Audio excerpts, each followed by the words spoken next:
Please banget abis lu lihat video ini, kalau lu belum nonton, lu tonton anime ini. Please banget. Kenapa gue sangat memohon sama kalian dan kenapa gue sampai begging kayak gitu? Karena gue pengen ini anime ada season 2-nya dan season 2-nya lancar. Nippon Sangoku, sebuah anime yang ada di Prime. Gue gak disponsorin oleh Prime, tapi gue disponsorin sama ideologi dari Aoteru, mempersatukan kembali Jepang. Ini adalah anime yang cocok banget buat kalian yang lagi kangen sama seri-series politik, perang, tanpa adanya bumbu-bumbu superpower dan magic yang biasa ada di Battle Shonen dan lain-lain. Nippon Sangoku adalah anime yang udah lama gue nantikan. Memang ini terdengar NPD dan sangat cuni, tapi biarkan gue bersenang-senang dalam narasi gue. Ini anime tuh kayak emang dibuat untuk gue, untuk orang kayak gue, untuk gue yang suka nonton anime tapi kebanyakan nonton anime dan mulai banyak anime gitu-gitu aja, dan akhirnya gue dapet anime yang kayak wow. Jadi apa itu Nippon Sangoku dan kenapa gue suka banget sama Nippon Sangoku?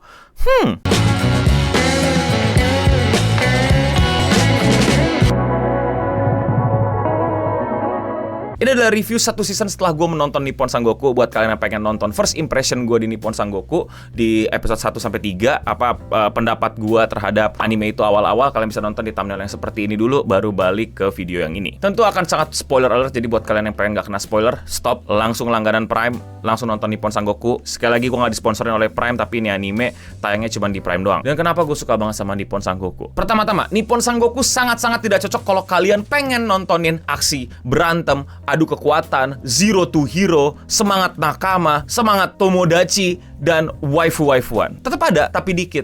Namun Nippon Sangoku sangat kental dengan nuansa politik dan bagaimana perang terjadi dan bagaimana perang sebenarnya diselesaikan dalam dunia fiksi tanpa magic. Kalau kalian suka nonton atau baca Kingdom, kalian pasti akan cukup suka, tapi akan kecewa karena aksinya itu tidak seaksi Kingdom. Kingdom menceritakan lebih tentang bagaimana perangnya. Nippon Sangoku lebih menceritakan tentang bagaimana persiapan perangnya dan bagaimana setelah perangnya. Game of Thrones penuh dengan politik. Gua nggak mau LARPing, gua cuma nonton season 1. Lebih banyak ngomongin tentang adu kuasa, adu manuver politik. Nippon Sangoku juga, namun lebih ke realitanya jika tidak ada naga dan kekuatan magic lainnya. Jadi drama perpolitikan ini jelas sangat-sangat terinspirasi dari Three Kingdom, di mana pada masa itu Cina terbagi menjadi 3 kerajaan dan di sini pun Jepang terbagi menjadi 3 kerajaan. Buat yang bingung sama timeline-nya, ini bukan masa lalu, ini melainkan future, lebih tepatnya near future Jepang ketika perang nuklir terjadi dan peradaban mundur ke zaman seperti sebelum restorasi Meiji. Jadi perangnya nggak pakai nuklir, machine gun, rifle, AK-47, melainkan kembali pakai pistol seadanya dan katana. Kisah kita dimulai dari Aoteru yang sebenarnya adalah orang biasa yang pengen hidup bahagia dan gitu-gitu aja sama istrinya. Namun sayangnya istrinya Saki itu terlalu tidak rasional, lebih punya guts, mental, dan idealism daripada Aoteru yang lebih pasif dan berusaha menjadi tidak terlalu berguna untuk diawasi dan tidak terlalu useless untuk bisa dibantai begitu aja. NPC karena pengen hidupnya happy sama Saki doang. Tapi Saki melawan pemerintahan dengan caranya dan akhirnya harus kehilangan nyawanya. Episode 1 lo tonton, itu merupakan penggabungan 2 mahakarya antara penulisan yang rapi, voice actor, visual, directing, dan pengisian soundtrack dan berbagai macam unsur dalam anime itu yang membuat sangat-sangat indah. Jadi bayangin simpelnya, ini adalah cerita tentang seorang suami yang istrinya dibunuh dan gara-gara istrinya dibunuh, dia berjanji untuk menyatukan Jepang. Selama perjalanan kita diliatin tentang manuver politik dan gaya visual yang sungguh indah, beda, dan lu bakal bilang, anjir di anime nggak kayak gini, anjir anime-anime lain kok nggak kayak gini, anjir kok visualnya beda, nggak ada waifu-waifuannya, nggak ada cowok-cowok warna-warni rambut aneh dan lain-lain. Enggak, di sini lu mendapatkan human. Di sini lu mendapatkan bagaimana anime itu berusaha dipotray sebagaimana manusia seharusnya. Tetap ada beberapa nuansa-nuansa yang beda dari dunia nyata, namun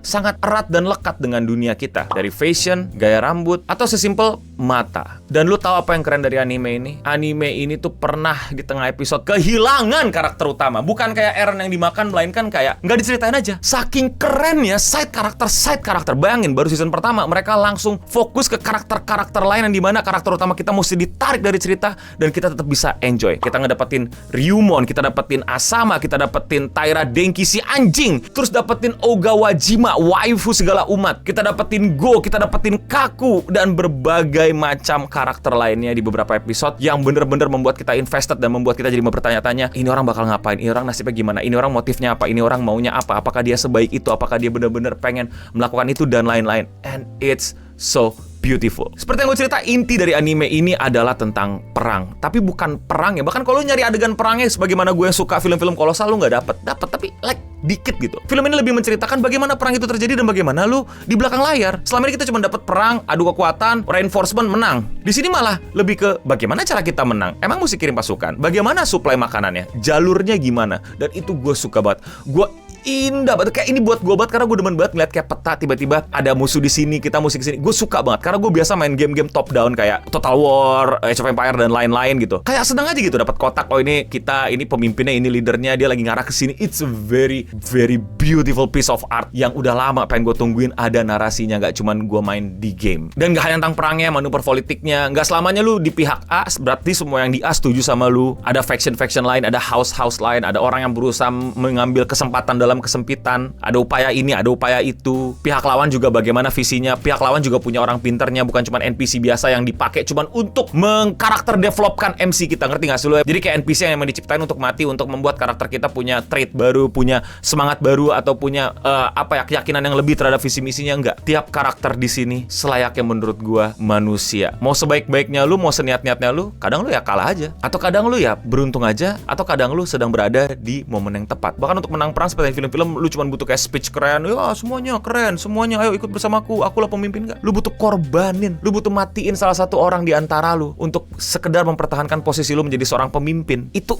gila banget menurut gua. Lu tau apa lagi yang indah yang benar-benar bikin gua kayak buset, gregetannya tiap episode akan ada apa. Lu nggak tahu karena nggak ada magic. Lu benar-benar mesti mikir, lu kayak jadi tiba-tiba jadi strategis juga untuk mikir, iya kalau gua yang di posisi ini gua bakal ngapain ya? Gua bakal ngelakuin apa ya? Gua bakal bilang apa ya? Gua akan pakai manuver apa ya? Itu kacau kepala lu. Lu bakal kayak aduh. Dan menurut gue setiap karakter itu punya quirk yang menurut gue tuh kayak apa ya? Lu mungkin bosen ya. Gue gak tahu ya. Mungkin gue terlalu judgmental untuk bilang bosen gitu. Kayak setiap nuansa fiksi politik atau perebutan kekuasaan tuh selalu orang-orang yang tegap, gila, terlalu lurus, kejam, ruthless iron hand gitu loh. Kalau di kerajaan-kerajaan gitu kan, strategi si pintar dan lain-lain. Gue sukanya sama penulisan anime ini adalah ada aja karakter-karakter aneh yang memang kadang ada di dunia kita walaupun mungkin juga gak ada gitu. Ya tentu saja seperti Taira Denki yang lu pada pasti kalau denger itu dan lu udah nontonin, lu pasti kayak anjing sih Eno. Bayangin ada penjahat yang gayanya begini ngapain lu? Episode pertama jatuh lucu banget kayak jeblok debak gitu. Kita dapat Yoshitsune gitu, Tsundere yang kayak Sakura selalu keluar karakter lainnya gitu. Terus Wajima yang gue pikir bakal muka dua, ternyata emang segoblok itu, sepolos itu, senggak ngerti itu. Atau karakter terakhir kita dapat pemimpin Bo lagi jalan terus tiba-tiba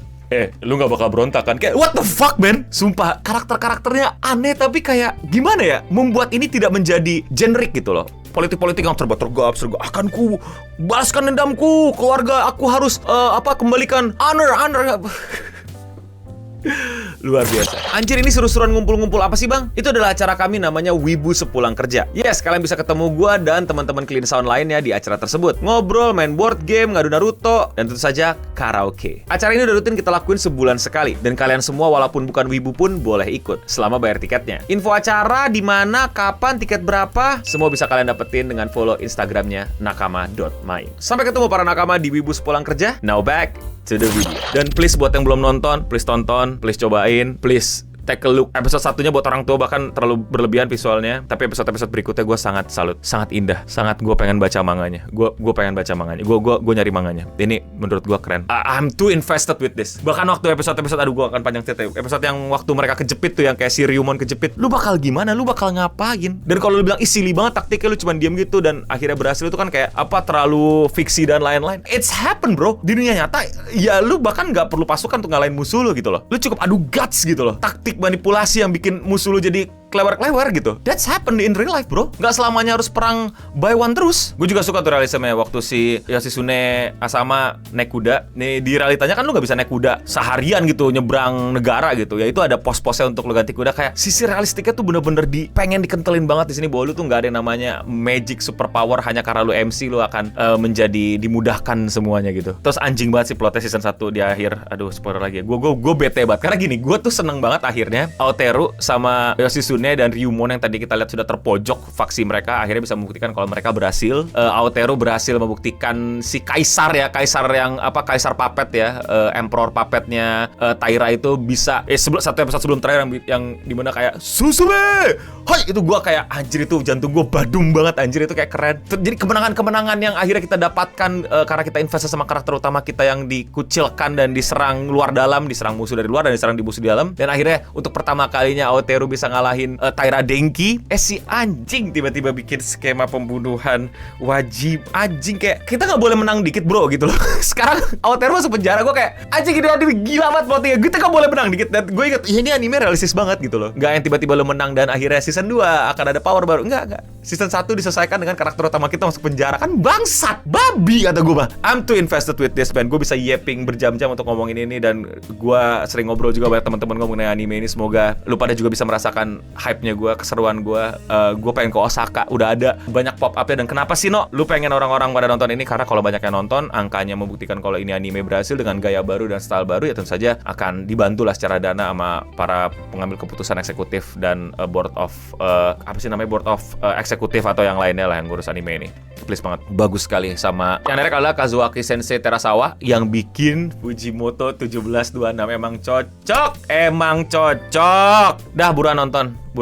Dan komentar ini datang dari video dimana gue nge-review awal-awal Wistoria season 2 yang komentar datang dari Roshi. Jangan lupa bahas lanjutan Nihon Sangoku Nippon. Tapi ya, sudah gue bahas kan. Tonton yang belum nonton. Dan ya, sekian Radio Siap untuk episode kali ini. Gue Noboding pamit undur diri. Thank you buat para member. Bukti kalau kalian nonton sampai habis, sebutkan karakter favorit kalian selain Wajima. Iya, lu pada jawab Wajima, tahu gue. Dan ya, untuk kita semua, stay clean and Susume! Ha!